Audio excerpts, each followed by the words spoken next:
TNPSC exam point of வியூவா group 4ல இப்போ சயின்ஸுக்கு நீங்கள் அதிக இம்பார்ட்டன்ஸ் கொடுத்து படிக்க வேண்டியது ரொம்ப அவசியம். ஃபாரஸ்ட் கார்டு எக்ஸாம் அதில் இன்ட்ரோ பண்ணியிருக்காங்க. அதனால நீங்கள் என்ன பண்ணணும், சயின்ஸுக்கு கொஞ்சம் ஸ்பெசிஃபிக்காக இம்பார்ட்டன்ட் கொடுத்து படிங்க. டிஎன்பிஎஸ்சிக்கு இம்பார்ட்டன்டான எஸ்ஐ அலகுகள், பன்னாட்டு அலகுகள் பார்க்க போகிறோம். ஸோ நீளம் அதோடைய அலகு என்னன்னா மீட்டர், குறியீடு வந்து எம்.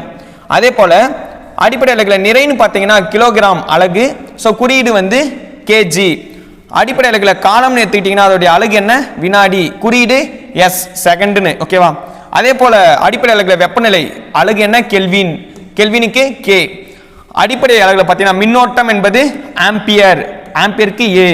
ஒளிச்செறிவுன்றது கேண்டிலா, அதுக்கு சிடி, கேண்டிலா.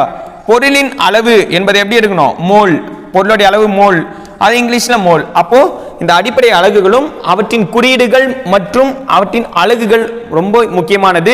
தெளிவா படிங்க. தேங்க்யூ.